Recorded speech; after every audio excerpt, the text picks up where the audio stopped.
This is Kim White with the My Sexy Business team, and I am here with the beautiful Kristi Bridges. Hello. My co-host for the Hope to Hope conference. This session is session number 1, and we have some amazing people coming on, but as always, this princess is being spanked by technology. So I'm just saying, we have the beautiful Aurea McGarry on. You can see her, but we can't hear her. So we're trying to work that out and fix it. I will tell you that we just did a lesson this morning, and we're not going to back up from doing it, even if we can't get it right out of the gate. I hope you don't give up on us, because this conference is so amazing. Today is March the 28th, 2018, and today would have been my oldest son's 30th birthday. And today is, we celebrate, and we offer hope to everyone who's listening, who's gone through any kind of loss, any kind of bankruptcy, any area of your life that you've had something happen in your life. We are here this next 4 days to give you hope. It's called Hope to Hope because, sometimes we go through something and we have hope, but then we go through something else and we need hope again. Mm-hmm. So I think it's always one thing to another. Yes. It's not that life is so bad. It's just that you can go through so many things. Mm-hmm. And so we're here to bring you some amazing guests who are, oh my goodness, I am so inspirational. So excited to have everyone. And Aurea is on. We see her, but we just cannot hear her. We have, and here's the thing. She's a professional. I'm just going to say this. She's a professional, and she uses the same setup every week to do her live things, and she's got so much going on. The only time we have a problem is when there's a princess involved. And so I don't know what it is. I don't know if I'm not pushing a button. I don't know. Everything shows on my side that she's good to go, but everything shows on her side that she's good to go. You know what's funny is in the last Hope to Hope conference, you had audio problems with Aurea, but we couldn't hear you. And that was my first introduction to Aurea McGarry. And let me tell you, the woman can entertain you for an hour and a half, which is what I think she had to do. I was very impressed. Yes, because we had major technical difficulties last time. Yeah. Well, when you travel and speak, you do what you can wherever you are. Yes. And, sometimes that just takes a little flexibility. Well, the only thing I know to do is to have her log off again and log back on. I have no idea why there would be a problem, but it is not coming up like it's supposed to. Although we enjoy watching the dance. Everybody dance with Aurea.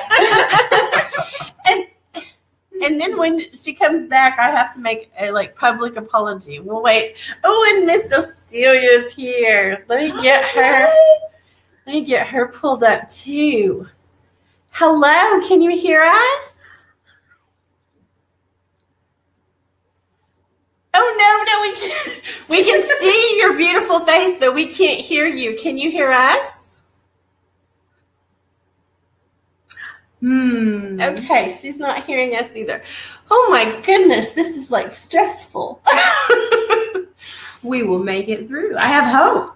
That's a good thing. I love those earrings. Those are gorgeous. Miss Ocielia, I don't know if you can hear us, but can you let me know if you can hear us?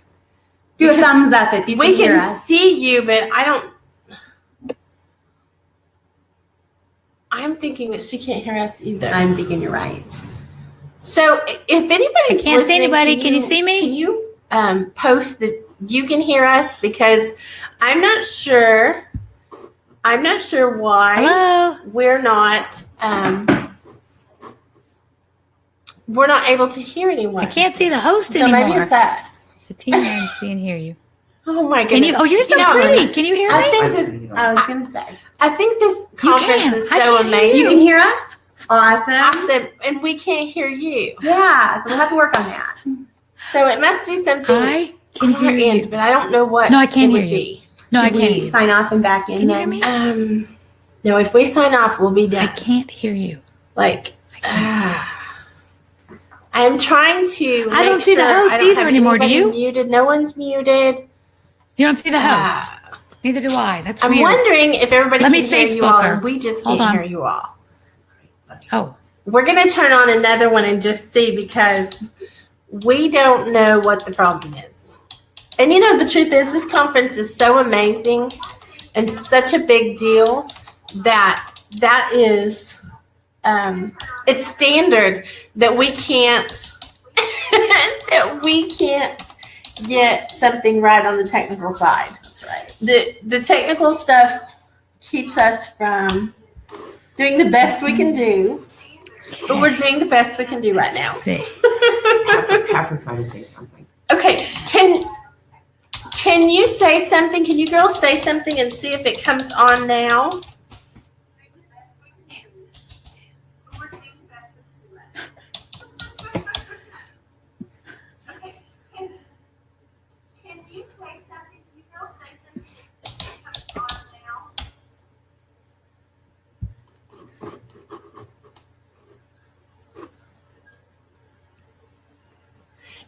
It is not coming through. So they're posting that they can hear each other. But not. Why can we?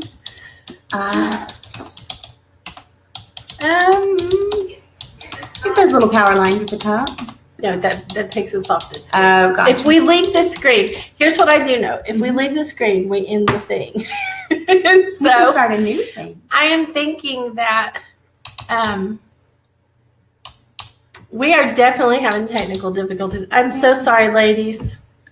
I do not know what else to do.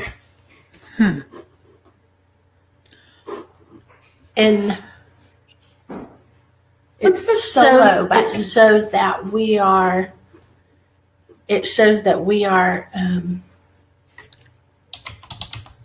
not on there now. She said that we're not showing up for them. But we can see on Facebook Live where we're all three on there and the sound is not coming through. So I'm not sure why there's such a problem. I have my volume off over here. We should have had Aurea do it because she's like much more professional. Oh my goodness, I am so sorry. I have taken everyone down. I have done everything I know to do. Let me try. What are the little dots above their names? Is there something? Can you hear me now? Oh, we hear you. Hello. Okay, so what did you do? Miss Ocielia? I just logged out. Oh, well, okay. I logged out, logged back in like 3 times, and 3 times the charm, I guess. Well, we are thankful. Who's this beautiful lady with the pink earrings? I love her. Oh my goodness. Wow. Is she not? She's so pretty. Can you hear her? I can't hear her. Can you? No. Miss Ocielia, can you log off and log back on again and see if that fixes your microphone? You just have to do it a couple of times. Seems to be the charm. I'm telling you what, we need to have you take care of us because you are the professional in this rodeo. Oh no. And what you might want to do is when you're done with this, you can go to upload it to YouTube, and then you can edit this whole first part. It won't even be there. And you can start like right now. Yes, ma'am. That would be great. That's what I do. I have troubles in the beginning too. So, hey, we're not immune to technical difficulties at all. You should see me in the beginning of mine. I'm like, are we on? Hello. I see her.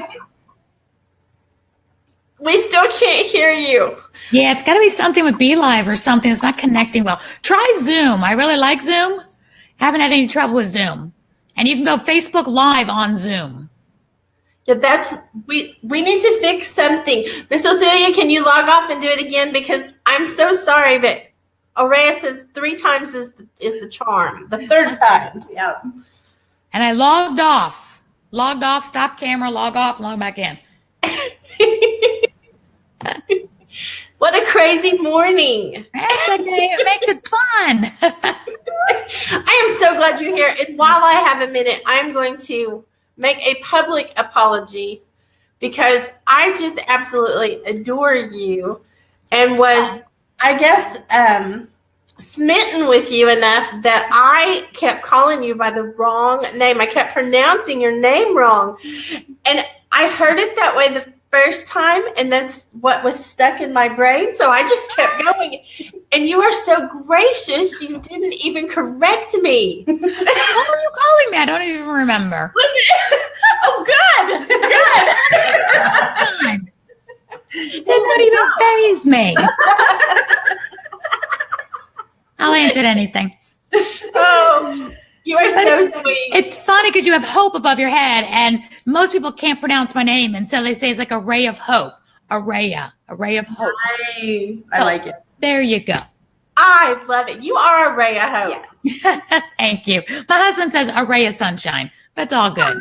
Oh, you are so precious, though. You have so much going on. Will you give everybody just a little tidbit of like how amazing you are? I know that that's not something we do well for ourselves, but I just think that you have so much going on, and I will mess it all up. You never mess it up. No, and I want to know about you too, and what this your Hope Conference is all about. And you said it's the anniversary of your son, and I want to know that story too. And in a nutshell, we're just women helping other women and men, of course, too, the good guys, that don't mind, being inspired by successful, wonderful, passionate women. And I just believe we're all in this world together, and we all go through highs and lows, and we all have all the talents and gifts that we need to be the best us that we can be. And people like you and other women that I work with, we just want to uplift each other because there's room at the top for everybody. And we all have a different story and a different trainings and skills. Yay, somebody's on. Yes. Okay, I'm doing it through my phone. So maybe that. Perfect. Okay. Can you see me okay? Yes. And let me tell you, this is Aucelia Gibson, and I could not wait for the two of you to meet because both of you are powerhouses, and you need to know about each other. You need to know each other. That's part of the conference stuff is to make connections with people that maybe we wouldn't otherwise know or meet. Mm-hmm. And love that. You two are such amazing women. You both need to know each other. I'm excited. Awesome. Oh, that is awesome. Thank you so much, Kim. I'm happy to be here this morning. I am so glad to see you. It's been a while since I've seen you. You are absolutely. Yes, Aucelia is one of those people that you have a list of titles as well that I'm going to have your help. You're going to have to help me not get that wrong. Because I keep saying all these things, and I think I better check and make sure I'm telling the right story. Sure. Well, I am. You're probably thinking about my pageant background. I'm a former Miss Black USA and founder of More Than a Pretty Face International, which is a company and ministry geared towards young women, helping young women through spiritual and professional development. And then I'm also the author of a Bible study for young women called More Than Pretty, Redefining Beauty Through the Lens of Scripture. Nice. That's what you're looking for? Let me just tell you, you are so cute because you have such a humbleness. You have, like, you gave the list of those things, but I get so tickled at you because we actually did a book awards ceremony. Yes. And she walked in and everybody just kind of gasped because she was so gorgeous. Oh, and you're so sweet. And the thing is, though, that I thought was the most amazing part is you're so sweet. Like, you're beautiful inside and out. And you just melted me because you were so just so tenderhearted. I think that's one of the sweetest things is you are just precious to everyone, not just the, so-called celebrities that were around. You were precious to even a princess sitting there by you, And you're definitely a princess. I appreciate that, Kim. Thank you so much. That means a lot when I hear things like that. So I appreciate you. Oh, well, I appreciate you. And I'm telling you, Aurea, our own little Aurea Hope is somebody that you two have a lot of things in common because you both are you're celebrities. I don't know how else to say it. You're like, I don't consider myself a celebrity at all. I know you don't, but we do. That's why we're like, giddy on this side. What city are you out of, Ocielia? I'm in Dallas. Where are you? Love Dallas. I'm near Atlanta. Okay, yes. I love visiting Atlanta. Okay, so Aurea, I want to hear a little bit about Aurea. Oh, tell me a little bit about yourself. Well, my specialty is I love television, and television I like to use for good cause and tell the stories of people that are giving back to the world, especially nonprofits and our heroes. And when I decided to make that a television show, I won an Emmy for it, for telling such great stories. And the beauty part of that, though, is I should not be able to speak because from the cancer, they took out my vocal cord nerve and they guaranteed me I'd never speak above a whisper. But God had other plans. And as you can see, I do speak. And to win an Emmy for having a talk show telling good news when I shouldn't have even been talking. And I wasn't, a 21-year-old size 2, what everybody thinks you have to be on TV. So I gave women hope, and I gave people hope that they really do want good news. We're tired of all the bad news. Yes, we need to know what's going on around us, but let's give equal opportunity to good news and good people, because I believe there's more good people in this world doing good than bad people shooting people up and blowing things up.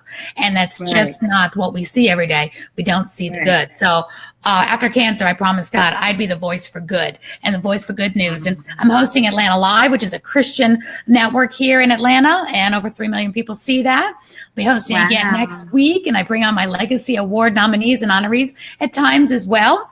So that's a lot of fun. And do a big summit called Live Your Legacy Summit, which you all are going to be at September 23rd and 24th here in Norcross. Yes, so, I do a lot of things, and I help businesses get on TV to be interviewed, helping good people get the spotlight. So if you're a good business or you're a great nonprofit, I can help you get the limelight, get you TV interviews, magazine interviews, so more people can hear the good news and have hope. So this is a perfect platform, Kim, because it's all about giving hope. So however we can do that, we do. Well, and I have to tell you, you two are so much more connected than you have any idea yet. I can't wait for things to come out so that you understand what I see, because I am a princess, so I have privileges. I get to know you guys, and so when I see something going on, like the amazing things you're doing and the amazing things that Ocielia, that is going on, those things need to be connected. Because when we collaborate and we come together, what a powerful force we are. Right. And here's the thing. You girls are, all that and a bag of chips. Look at chips. Everybody's looking at you all and thinking, oh my goodness. But the truth is, you both have come through so much stuff. You've fought, through some things that there are other people that are going through things that are not where you're at right now. They're not in the position that any of us are in right now, but they've been through some things. And this conference came from the loss of my son. It doesn't seem like that would be, what would produce something like this. But the thing was, I got past the beginning stages of it. I still miss him. I don't want anyone to misunderstand what I'm saying. I'm not saying there's a magic formula and you just all of a sudden are, perfect and fine and don't hurt. But I am saying that this is the kind of thing that comes from those losses and those places of hurt. Them telling you you couldn't speak, and then you going on to win an Emmy for doing exactly that is just, how much more perfect to kick off this conference than that kind of a story. Because, well, Kim, you are such a testimony to the heroes that I love, and you are not alone. When you talk about what Aucelia and I have done, we are just like everyone else watching this. We're nobody special to God, because the God that can do for us, he can do for all if we simply allow him to do that. And Kim, on my stage at the Live Your Legacy Summit about 2 or 3 years ago, I honored Scarlett Lewis, whose 6-year-old son was killed in Newtown, Connecticut shooting. And I don't think there's a bigger hero in my life for women and men who lose a child. Because when we think about our losses and our struggles, somebody always has it worse. And to me, losing a child is worse. And for you to be able to pick yourself up like Scarlett did, her and her surviving son went on to start a nonprofit pretty quickly after that horrible tragedy of a 6-year-old. And that little Jesse Lewis, he was 6 in that first grade classroom. And that gunman came into that room and shot and killed the teacher. That little precious boy stood there in front of the teacher and told his classmates to run while that maniac reloaded and then shot and killed him point blank. And in 6 years, that little boy was more of a hero than anybody could have ever lived to hope to be. And that mother, instead of just going into a hole and becoming an alcoholic, saying there is no God, people are bad, this is a horrible life, horrible world we live in, which we'd all say, more power to you. You have every reason to think that, and we would just let her go and sit in the corner and say, I don't blame her. She didn't do that. She still believed there is a God who is loving and kind, and people are innately loving and kind, that was one bad apple that happened across her path, that she was not going to let that situation go in vain, because her little boy had so much love for life. He was the most inspirational, loving, kind little boy. She was going to, in his memory, live on and help others. And her foundation, Jesse Lewis Love Foundation, is simply about sharing love, like you're sharing hope. And I honored her because I said that you, Kim, and people like her are the ones that I bow down to, because that is something that I don't know if I could ever or would ever want to even think about having to overcome. No matter how your child dies, it doesn't matter. It's the loss of a child. We expect to bury our parents. We don't ever expect to bury our children. So you are the strongest woman that I know, and you're right up there with the heroes and the legacies. So thank you for all that you do. You're great company, and you're giving everybody hope. Thank you. You're gonna make me cry. Crying is good. Cry on live video. It's a good cry. Yes, right. A good cry. Make people laugh and make them cry. You touch their hearts. When you touch their hearts, God can do miracles, and God can get in there. So remember, he likes people that are hot or cold, not lukewarm. So be hot and be cold and in all the right places. So feel free to cry when God touches your heart and life touches your heart. It's okay. Nothing wrong with that. And on the other hand, we'll learn to laugh as well. Yeah. You're so awesome. You're awesome. You guys are awesome. Well, Aucelia, would you share something with everyone who's listening? I know some background, but would you share something about something you've gone through? Because that's the thing we really do want to do, is we want to touch everybody's hearts that is listening, because everybody's in a different spot. Everybody's got something they're gonna go through if they haven't already yet. Yes, absolutely. So for me, growing up, my life story is, growing up in a small town. I grew up in a small town called Texarkana. But growing up, I had my mother and my father when I was very young. But unfortunately, my father started having a problem with alcohol and drugs. And my parents ended up divorcing. And so my father was not in my life as a young girl. Even though I always wanted to have that relationship with him, the morning after Christmas, and I was 10 years old, my mother knocked on the door and told me they had found my father dead that morning, that he had died of a heart attack at 43 years old.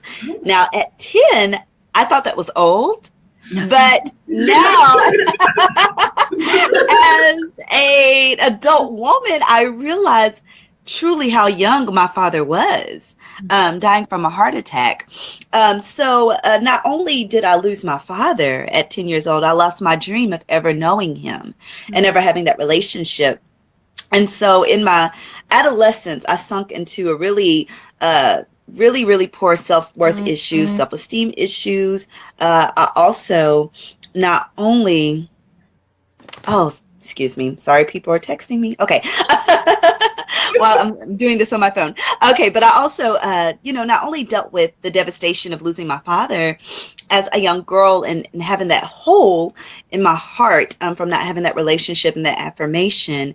Because if anyone is supposed to love you, it's supposed to be your parents. And so with him not being in my life before he passed and then passing at such a young age, I really felt devastated. But I also had a lot of insecurity because I had a skin issue growing up. I still have it, where I would break out in hives every year because I'm so allergic in this time of year to pollen.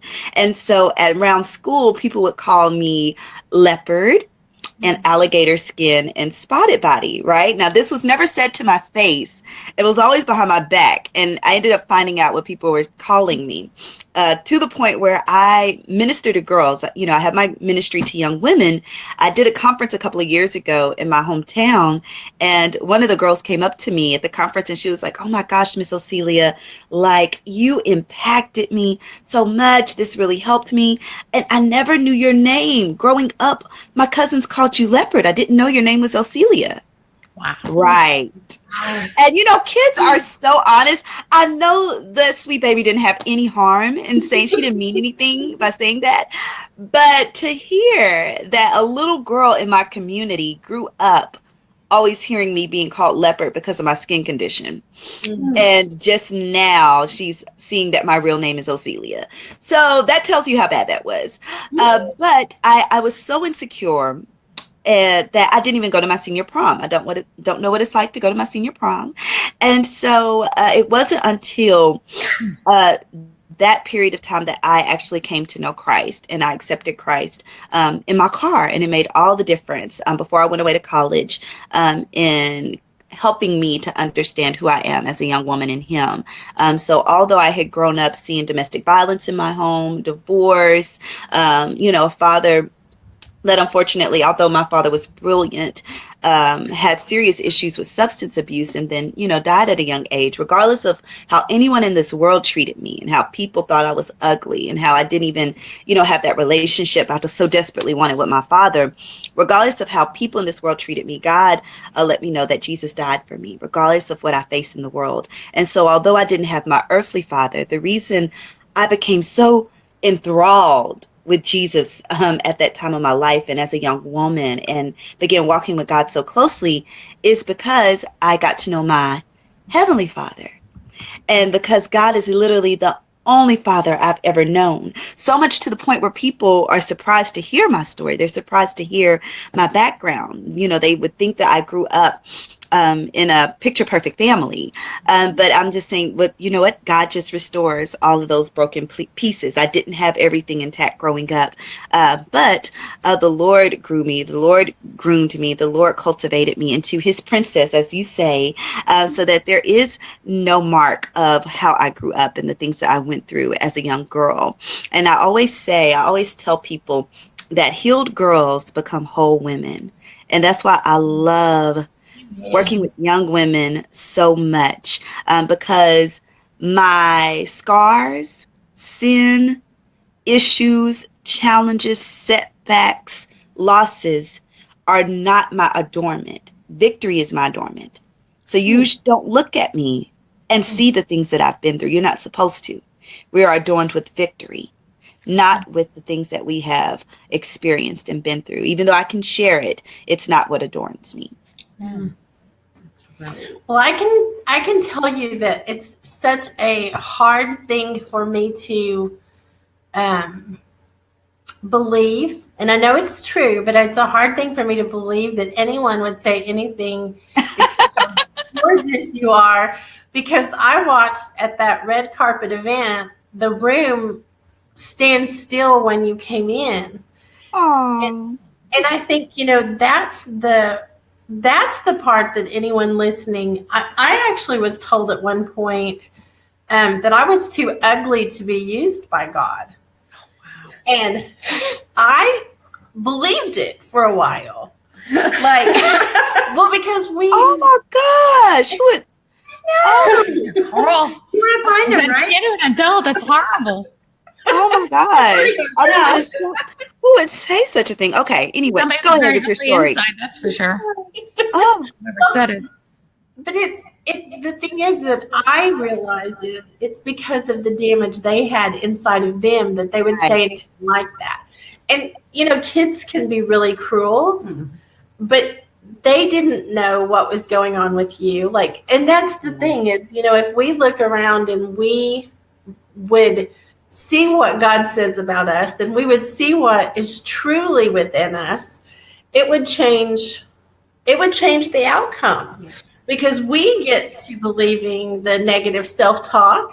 We get to, we believe the things that people around us say or tease us or, whatever it is. And the truth is, look at what you've done. Look at where you are now. And yes, the Lord turned it around. And I always think, It's so funny. Make us stronger. And if we had, a fairy tale childhood and nothing went wrong, we could be very kind of stuck on ourselves thinking we're just all that. So God has a way of allowing those things to happen. They're terrible, but it strengthens us and makes us look to him like it did for Aucelia. Absolutely. I just love your name, Aucelia. That's the most beautiful name I've ever heard. Aucelia. Thank you. I was named after my grandmother. I love it. It's beautiful. I am my grandmother's namesake. Her name was Ocie. And so my mother thought it would be cool to name me after her. So she added a L-I-A at the end of it, Aucelia. Beautiful, beautiful, beautiful. Thank you. Thank you. Yeah, these stumbling blocks are all God's way of making us stronger, making us humble, and overcoming them. And then look how many people we can help. Because I don't know any child that makes it through childhood without some kind of bullying in one way or the other. Because kids kind of tend to find faults in others to make themselves look better because they're kids, and they're just that little competition. And if they have, parents that find out about it, they can help rear them the right way. Great. But otherwise, God gets a hold of all of us one way or the other. And what goes around comes around. And it's made us all stronger and more beautiful because we had to go through that. I used to want, when I was a single mom, it's so funny to see that my dad was murdered by the mafia when I was 15. Wow. Very brilliant Greek tycoon. We were millionaires and we went from that to nothing overnight. So, Kim, you're right. Me and Celia need to talk. That's for sure. But I thought about when I was a single mom saying I felt so guilty. She had to go through that and I had to work and being latchkey for a moment and babysitters and ends not meeting. I thought, oh my gosh, I'm just going to raise such a daughter that's going to turn out to be so bad. And then I remembered Mary Kay Ash and her childhood where she had to take care of her father who had, I think it was TB or some sort, and was making soup from scratch at 6 years old, was home alone while her mom worked in the restaurant, and she did not have Easy Street. And neither did Oprah Winfrey, for that matter. Right. And you see these women that grew up to be life changers, to be changers of the world, but they weren't silver spooned. They had people bully them, rape them, hurt them, tell them they'll never be anything. I mean, think about what Oprah got. They say, you're not good enough for TV. She got it all. Never mind her childhood as a little girl. And hello, success is the best revenge. Not that we're looking for revenge, but so it's okay what we went through because it'll be even greater. So I don't pray that my daughters don't ever have bullying or have, anything bad happen to them. I pray that God's able to use it to make them the women and the children, the adults they need to be as he's doing for us. So embrace what's ever happened to you, as I'm talking to people who are watching this, as children. Don't use it as an excuse to, oh, poor me and I can't. And if I only had a better parent or better this. It's like, no, we all have stuff. Yes. Just utilize it. What does God want you to do with that stuff? Absolutely. Yeah.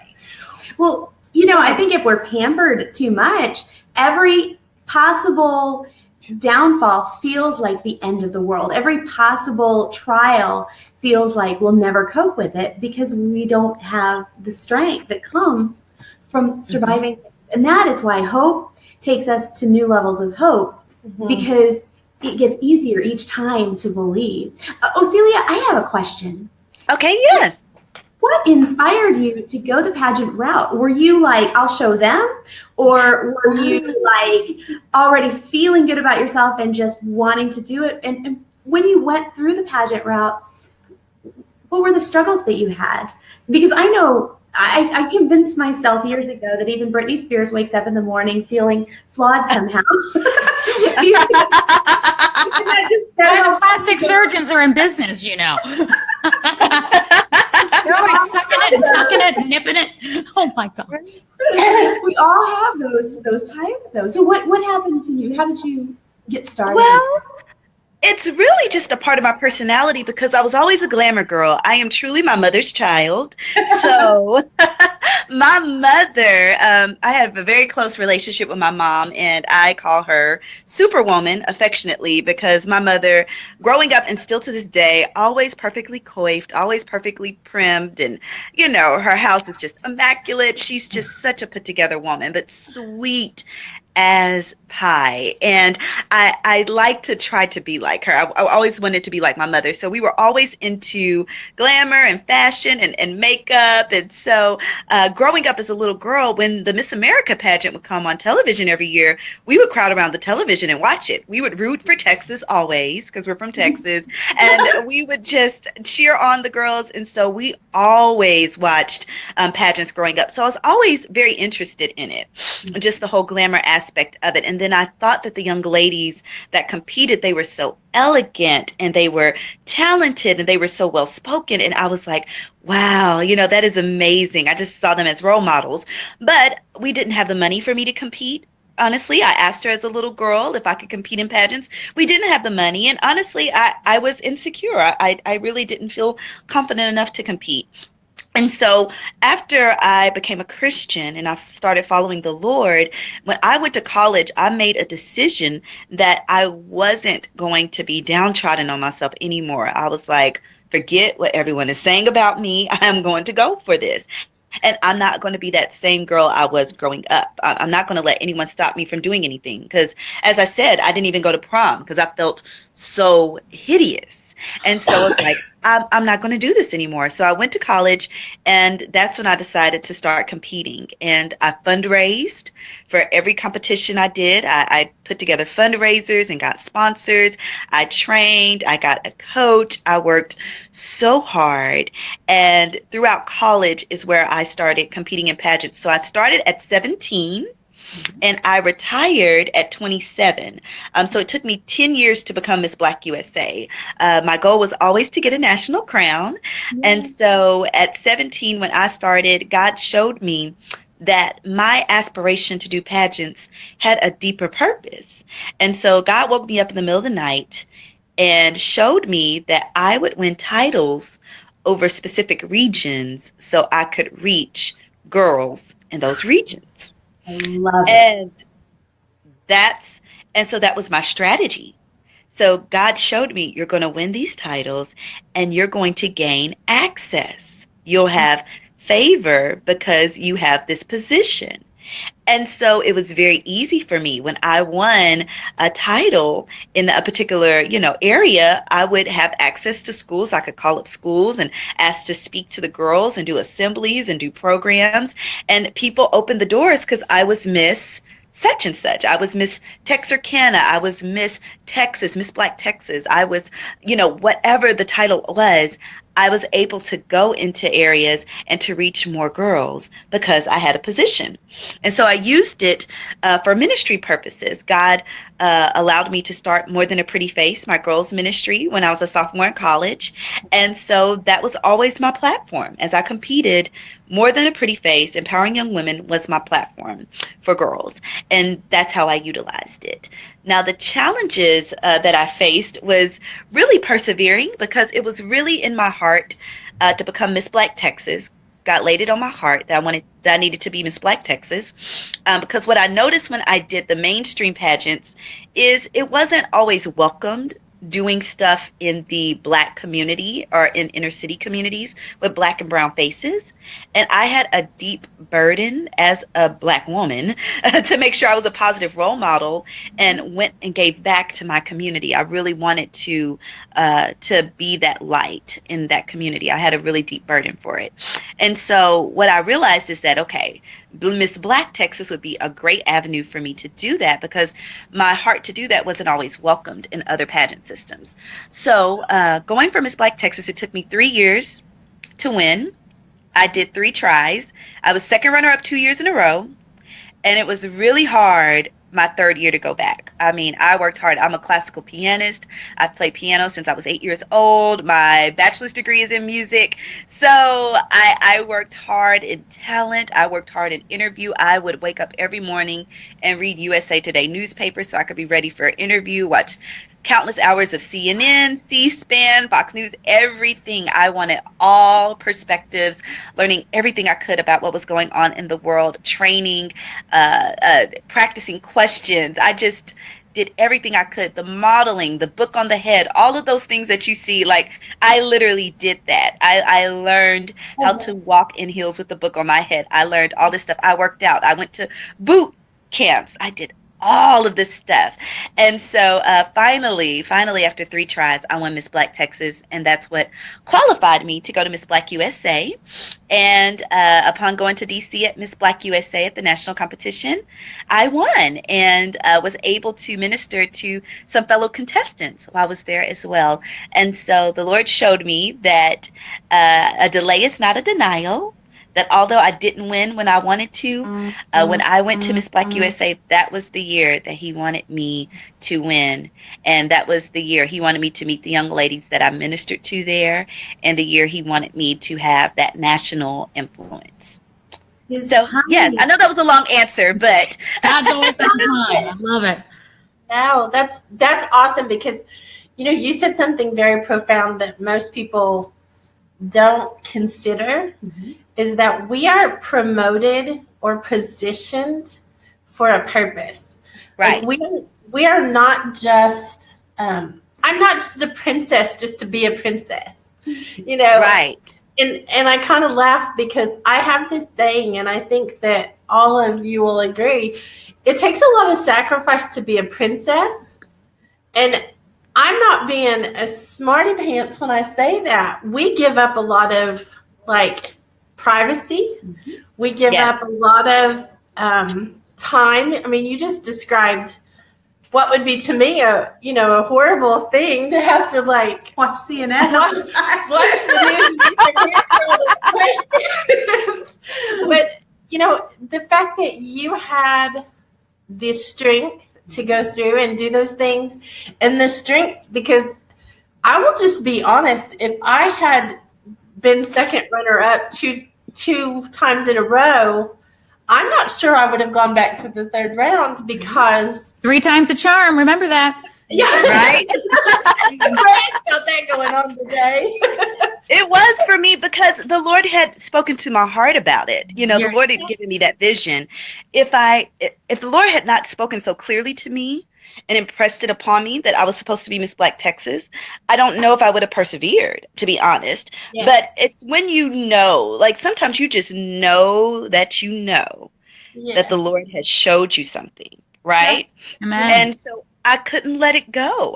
I had to persevere, and it was hard. I did it trembling. I did it in so much fear that third time. I can't say that I was perfectly courageous and brave. I was brave for doing it, even though I was afraid, but I was trembling while I was doing it, because but you were doing it for all the right reasons, Ocielia. That's the difference. You weren't doing it to boast yourself up and puff yourself up. You were doing it for all the right reasons. You knew God had a plan, had people there needed to know you and know him, and you were doing it to good influence to other young girls in your community. I mean, talk about all the right reasons for doing something other people could do for the wrong reasons and say, oh, that's so superficial. It's not. You totally did it to open those doors. And that's what God wanted you to do. And you knew that. So I have a feeling you wouldn't have stopped even if you were, 5th runner up for 5 years in a row. You had a plan. You had a goal. Like you said, God is never late. He's never late. A delay is not a denial. And I love what you said, Kim. Favor is all about building. It's not about boasting. We do not get favor to boast and say, oh, I'm favored and highly blessed. Yes, you are. But that is not the reason God positioned you. He positions you and gives you favor to build his kingdom. Favor is about building. And so it's about going forth and being able to do the things that God is calling you to do, and using that position for His glory. That's right. I tell you what, I feel like I've been to church this morning, girls. This conference is not it's not preachy. It's not, it's not any of those things. We are kind of generic, but we can't help it when it comes out that's the way we believe, and that God has blessed us, and that God has brought us through things. And so I'm just so grateful that you two got to meet also, because you still have more connections than you have any idea. Like, you still have things that you just don't even know yet. Oh my God. Well, what she's talking about, this is I usually never really talk about this part, but my mom was a cosmopolitan model in the beauty and the fashion part, and I came out such a tomboy. And I was just like, I put on a dress for my senior, graduation. But she always was that glamour person, like, you're a beautiful mama, Celia, and you are. And she would have loved for me to do all that, but I was like on horses, and I did show business, and I just always wanted to be. I was a professional white-faced clown, for God's sake, But Celia, when you talk about when God calls you, after my cancer, after I had gained 30 pounds from the prednisone and the steroid, and I was bald and I was feeling ugly. I was married to my Prince Charming and still am, but I'm in my early 40s at that point, and God calls me to do a pageant, Mrs. U.S. Beauty of Georgia, and I did it because I was far from, like I said, a size 2 or even feeling pretty, but my hair was starting to grow back, and it was Mrs. So I wanted to show women that you can be beautiful and happily married without having to be what people think is picture perfect. And it was all about that. And God called me to do it. I'm like, no, God, I judge beauty pageants because I did Mary Kay. And so he's judging the children's beauty pageant. And I love that because that was always so much fun. But I'm like, no, Lord, I don't want to be the one on the stage with this. But when he called you, it was to meet the people that I met. And to do that, Mrs. U.S. Beauty of Georgia was such a great experience, like you had, Celia. I wasn't in it to win it. I just knew that, okay, God's telling me to do this. I'm not really sure why. But I did win most inspirational contestant. And those people there knew that God was real, and that beauty is inside, outside, in all shape and all sizes and all hair lengths. And at that point, I really sounded still like a chicken because my voice had not come back very well yet. So I was raspy, and I was just off of chemo. And here I was on that stage saying, we're beautiful at all points of our life. So when God has the reason, it's kind of funny. Celia and I switched sisters. We didn't even know it. Yes, that's amazing. I have a feeling we talk more, we're going to find out a whole lot more we have in common. Yes, right. I think to be able to do that. I know that you're going to have to go with Ocielia. I know that I don't know how to thank you enough for coming on and like being with us. And I hope that you get to tune into some of the other sessions and put in your like feedback, because you're so amazing. Aurea, we're going to be back with you at 10:30. At 10:30, we'll be back on with you. Look at her surprise look. I'm like looking at 30. I'm like, it's 10:50. Well, Our time. Your time. Our time. I'm like, wait a minute. So, Ocielia, thank you so much, and I hope that we get to see you and squeeze you in person soon, because you are just precious. Thank you. And if your audience wants any more information about the work I'm doing with young women, or they have a daughter, I do a monthly newsletter, Parent Tips for Parents of Daughters. They can log on and find me at morethanaprettyface.org. We will get that in the comments for you so they can find that. Do you have a nonprofit, Ocielia?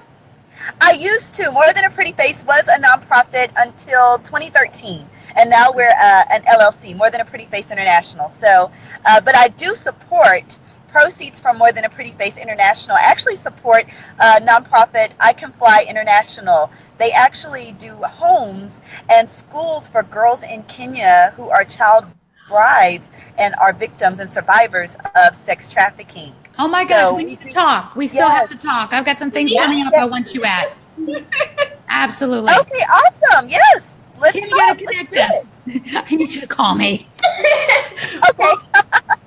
I love you, girls, and I'm gonna have to like cut this off because we all have to get off for a minute. But hey, wait, we don't know if we'll be able to get back on after what we went through a few minutes. hey, I have things to do. I am so grateful. Thank you for coming to the Hope to Hope conference and sharing your stories, ladies. Our pleasure. Thank you. My pleasure. Thank you. This is Kim White with the My Sexy Business team, and I am co-hosting with Kristi Bridges. Thank you all for joining us. We'll be back at 10:30 Central Time, 11:30 Eastern Time. Love you guys. Love you. Thank you. Bye. Bye.